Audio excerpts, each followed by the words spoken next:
በጣም የሚገርምና የሚያሳዝን ነገር ተፈጥሯል ማለት ነው። እሱ ምንድነው እንግዲህ ኤምራን ኤርሚን አስጠንቅቀዋለች። ምንድነው ያለችው? ይኸውልህ እኔ ባስጠነቀቀችው መሰረትም ያስጠነቀቀችውን ነገር አድርገዋለች ወይስ አላደረገችውም? ማለትም ለአባትህ እንዲሁም ደግሞ ለእናትህ ለሁሉም ለእሷም ደግሞ የሚጎዳው እሷን አይደለ? አዎ ለኑሐሚን አባት የአንተንና የኑሐሚንን ግንኙነት እነግራቸዋለሁ። እንዲሁም ደግሞ ናሆም ማወቅ አለበት። ያችንማ በፍጹም አያገባትም። ይኸውልህ እንደምንም ብለህ በአስማትም ይሁን በምንም እኔን እንዲያገባ አድርግ ብላለች ማለት ነው። እና ይህንን ካላደረግህ ግን አባቷንም እሷንም እዛ ቤት መንጥቄ ነው የማስወጣልህ ስትል ተደምጣለች ኤምራን ማለት ነው። ስለዚህ ኤምራን ያለችውን ነገር ምን ወስኖ ይሆን? ምንስ አድርጎ ይሆን? ማለትም ኤርሚ አሁን ምን ብሎ ነው አሳምኖ ናሆም እንደገና ተመልሶ የእሷ እንዲሆን ማድረግ የሚችለው? በነገራችን ላይ እዚህ ጋር ተጎጂው እኔ አይደለሁም አንቺ እንጂ ብሏታል ኤርሚ። እና ናሆም ግን በጣም ደስ የሚለው ነገር ምን ብሏል? ልጅ ከተፈጠረ ብሏታል ለኑሐሚን ሲነግራት ልጁ የኔ ከሆነ በደስታ በጣም ደስ እያለኝ ልጄን አሳድጋለሁ ብሏል። እና ኤምራን ደግሞ የምትፈልገው ልጇን የሚያሳድግላት ሳይሆን የገቢ ምንጯን ናሆምን ነው። ስለዚህ ምን ልታደርግ ትችላለች ነው የኤምራን ጉዳይ ምን ሊሆን ይችላል ማለትም እሺ ብለው እሱም ማያገባት ከሆነ ተናግራ ምን ልታመጣ ትችል ይሆን የሚለውን የምናወራ ይሆናል ማለት ነው። ሰላም ሰላም ውዶችዬ እንዴት ናችሁ? ሰላማችሁ ይብዛልኝ በያላችሁበት። ዛሬ እንግዲህ ይዤላችሁ የመጣሁት እጅግ ተወዳጁ ኑሐሚን ድራማ ነው ማለት ነው። እንግዲህ በኑሐሚን ድራማ ላይ ብዙ የሚያስተምሩ ትምህርት አዘል ነገሮችን እንገነዘብበታለን አስተውለን ከተመለከትን ማለት ነው። እና ኤምራን ምንድነው ያደረገችው? በጣም በሚገርም ሁኔታ ኤምራን እንግዲህ አይኗን በጨው አጥባ ወደ ቤተሰቦቹ ቤት ሄዳለች። ማለትም ወደ ናሆም ቤተሰቦች ቤት ሄዳለች። ወደ ናሆም ቤተሰቦች ቤት የሄደችው ደግሞ ናሆም ጋር ደጋግማ ብትደውል ናሆም ስልኩን አላነሳላት ስላለ ነው። ናሆም ስልኩን አላነሳ ስላለ መፍትሄው ቤቱ መሄድ ነው ብላ ያሰበችው ደግሞ እቤት ይኖራል ብላ ነው። ነገር ግን ናሆም በዛ ሰዓት ቤት አልነበረም። እንደውም ይልቁንም እሷ ከምትጠላት ከኑሐሚን ጋር ነው የነበረው። ከኑሐሚን ጋር የነበረው ደግሞ ምክንያት አለው። ኑሐሚን ሰውን የማረጋጋት ብቃት አላትኝ። ስለዚህ እሱንም ደግሞ ከመጠጥ ቤት አውጥታ ከመጠጥ ቤት ይዛ ሄዳ አረጋግተዋለች ማለት ነው። ምን ተናግራ ነው ያረጋጋችው? ምንስ አለችው? የሚለውን ስንመለከት ደግሞ በጥበብ ነው ያረጋጋችው ማለት ነው። እንግዲህ መኪና ማለትም እሱ ያን ነገር ሲሰማ ማለትም እስኪ ጉድህን ተመልከት ተብሎ ያንን ጉዱን በቪዲዮ ሲያይ ራሱን መቆጣጠር ነበር ያቃተው። አሁኑኑ ሂጄ እገድላታለሁ ብሎ ተናዶ ነበር ከቤት የወጣው ማለት ነው። ስለዚህ ያሳገሰችው ኑሐሚን ነች። እንግዲህ ኑሐሚን በመኪናው ፊት ለፊት ቆማ ከፈለገ ይግጨኝ ከፈለገ እንደፈለገ ያድርገኝ ያለች ትመስላለች። ወደ መኪናው ጎራ ብላ እንግዲህ ናሆም በዚህ ሰዓት እንደዚህ ተናደ እንደዚህ ስሜታዊ ሆነ እኮ መንዳት የለብህም። ምክንያቱ ደግሞ ወይ ራስህ ላይ ወይ ሰዎች ላይ ችግር ልትፈጥር ትችላለህ። እንደዚህ ሆነ ስትነዳ የሆነ ሰው ብትገጭ ምን ታደርጋለህ? ስለዚህ ይሄ አስፈላጊ አይደለም። መኪናን መንዳት ያለብህ ተረጋግተህ ነው በሚል አስተምራዋለች ማለት ነው። እሱም እንግዲህ ውረጅልኝ በማለት በንዴት ወደሚፈልገው ቦታ ሄዷል። የሚገርመው ነገር ግን እሱ የሚሄድበትን ቦታ እሷም ታውቀው ነበር። ማለትም ከዚህ በፊት ተገናኝተው ነበር እንደምናስታውሰው። ከዚህ በፊት እንግዲህ ኤርሚ እሷን የሆነ ራት ልጋብዝሽ ብሎ የወሰዳት ቦታ ማለት ነው። ራት የሚበሉበት ቦታ እንግዲህ ማንን አግኝቷንኝ ኤምራንና ናሆምም እዛው ተቀጣጥረው ስለነበረ ናሆም ቀድሞ ገብቶ ቦታ ይዞ አዞ ምናምን ነገር ነበረ። እናም ናሆም ጋር ማን ይመጣልኝ እንግዲህ ኤምራን ትመጣለች። በዛ ሰዓት እንግዲህ ኤርሚና ኑሐሚን ደግሞ አንድ ቦታ ተቀምጠው ነበር ሊያዙ ማለት ነው። ስለዚህ ኤርሚ ግዴታ በዛ ሰዓት ምን ማድረግ ነበረበት? ኤምራንን ሲያያት ከዛ ቦታ መሰወር ነበረበት። ምክንያቱ ደግሞ የገቢ ምንጩ እሷ ስለሆነች ማለት ነው። እንግዲህ ናሆም የባለ ሀብት ልጅ ስለሆነ የናሆምን ገንዘብ ደግሞ እሷ ትቀበላለች። ከዛ እሷ ተቀብላ ደግሞ ለኤርሚ ትሰጣለች። ማለትም ኤምራን ማለት ነው። ኤምራን እንግዲህ ለኤርሚ ትሰጣለች። ኤርሚ ለኑሐሚንና ለአባቷ እንደዚህ ነው እንግዲህ አወራረዱ የገንዘቡ ሚስጥር። ስለዚህ በዛ ሰዓት እሱ ደግሞ የኑሐሚንን አባት የሚያሳክምበት ወቅት ስለነበረ ገንዘብ ግዴታ ያስፈልገው ነበር።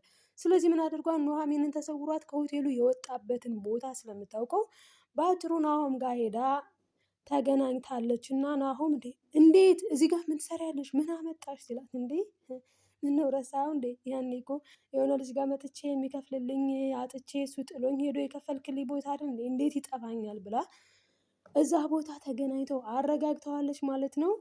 እንግዲህ የሚጠጣውን መጠጥ ካልሆነ ጉዳታችን አንድ አይነት ነው፣ በቃ አብረን እንጠጣ እስኪ ችግርን ያስረሳናሉ፣ ጭንቀትን ያስረሳላሉ፣ ህመማችን አንድም አይደለ፣ ስለዚህ አብረን እንጠጣ ስትል ተደምጣለች ኑሃሚን። እንደዚህ ነው በነገራችን ላይ ሱስ ውስጥ ያለን ሰው ከሱስ የምታረቁት ውይ እኮ ሱስ እኮ መጥፎ ነው፣ ውይ እኮ ሱስ እኮ ጥሩ አይደለም ብለን አይደለም። ነገር ግን እነሱን ማለት እሷ እንግዲህ ያሳለፈችው ሂስትሪዋ ነው የፎልስ ወይም ደግሞ የፈጠራ አይደለም። እሱም ብሏታል፣ ይኸውልሽ ኑሃሚን ፈጠራ ነገር እየነገርሽኝ ከሆነ እኔን ለማረጋጋት አልተሳካልሽም፣ አልቻልሽበትም ሲላት፣ አይደለም እውነቴን ነው የምልህ እኔም እንዳንተ ተጎድቻለሁ እና አንቺን የጎዳሽ ሰው አለ ሲላት፣ አዎ እኔንም የጎዳኝ ሰው አለ፣ ህመምህ ህመሜ ነው፣ ስለዚህ አብረን እንጠጣ ብላ እንግዲህ መጠጡን አንስታ ነበር ማለት ነው። እሱም ለእኔም አስጠልቶኛል እንኳን ለአንቺ ሲላት፣ እሷም ቀምሳ ወይኔ ሲመር ደግሞ ልብ ያቃጥላል ብላ እንዲተው አድርገዋለች ማለት ነው። ይሄ የሴት ልጅ ብልሃቷ ነው።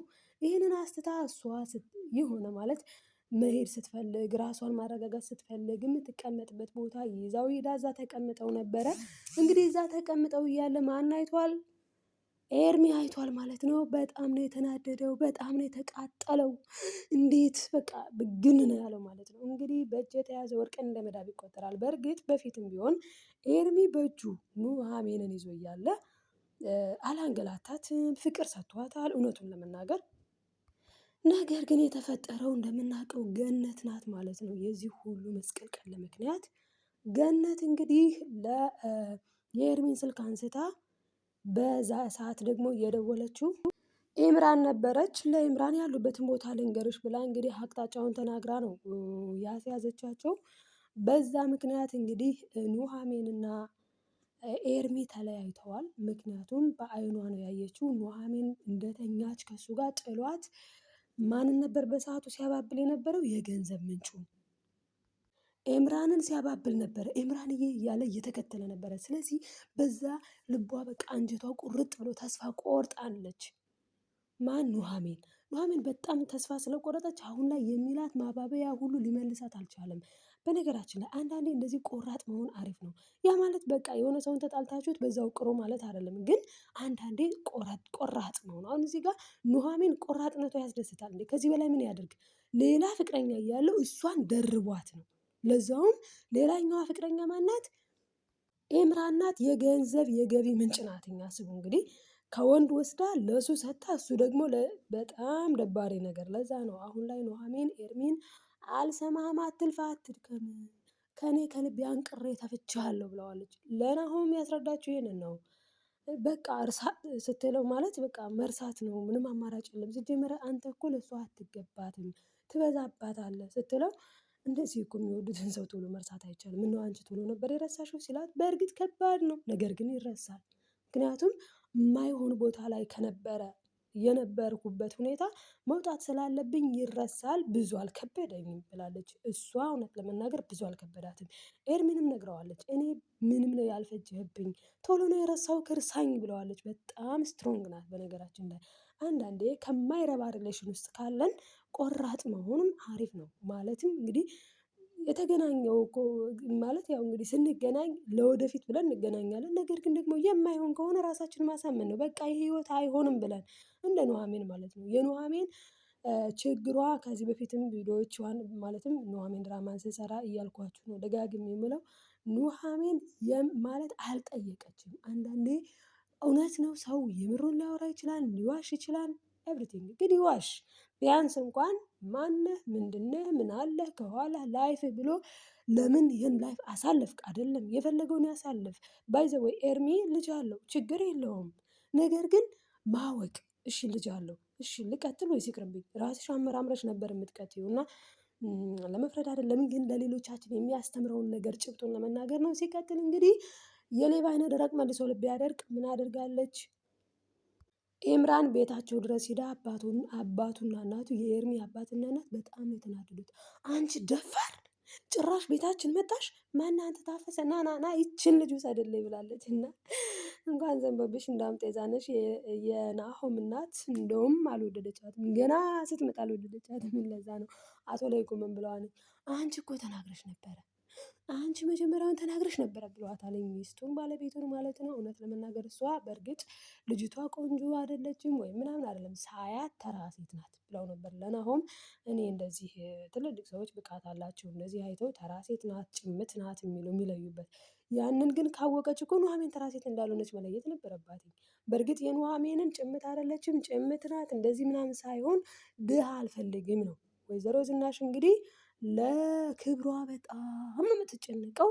በጣም ስላችሁ በጣም ብቻ እጅግ በጣም ለክብሯ ትጨነቃለች። ለዛ ነው ወይኔ እኔ ዝናሽ በቃ የአባቷን ስም የአያቷን ስም እየጠራች መከራዋን ነው የምትበላው። ለክብሯ ማለት እንደዚህ ለክብር መጨነቅ ጥሩ አይመስልም። ለማንኛውም ግን እሷ ለክብሯ በጣም ነው የምትጨነቀው እና ለዛ ሲጀመር አይ ውርደት እንዴት ተዋረድን!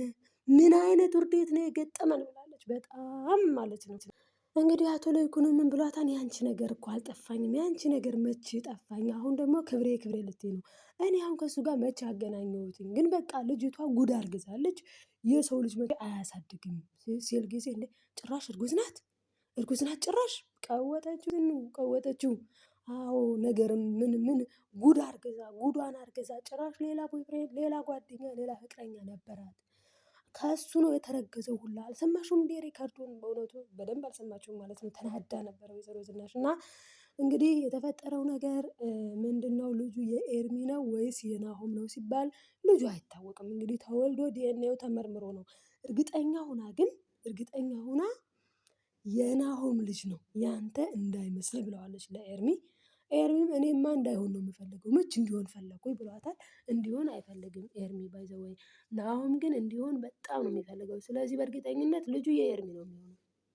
ምክንያቱም የተፈለገው ቀርቶ ያልተፈለገው ነው ብዙ ጊዜ የሚሆነው እና ልጄ ኤርሚ ሆነ ማለት ደግሞ በጣም ትልቅ ጭንቀት ነው። በርግጥ እሱ ሲያስመረምር ማለትም ናሆም ሲያስመረምር የራሱን ዲኤንኤ ነው የሚሰጠው። ከዛ የልጁ ሲመረመር ያንተ አይደለም ከተባለ ሊሆን የሚችለው የማነው?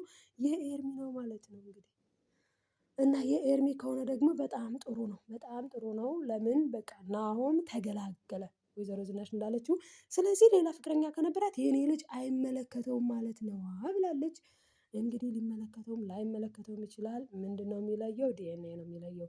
አሁን ግን ፀባያቸውን ካላሳመሩ ማለትም ኤርሚና ኑሐሚን ለእሷ እሺ በጄ ብለው ናሆምን በእጇ ካላስገቡ በበፊት የነበረውን ላይፋቸውን ዘርዝራ እንደምትናገር ተናግራለች። እንግዲህ ትናገራለች አትናገርም የሚለው አትናገርም። ለምን ካልን ኤርሚ ሁሉንም ነገር ያስተካክለዋል። ለምን ሲባል ለኑሐሚን ሲል ማለት ነው።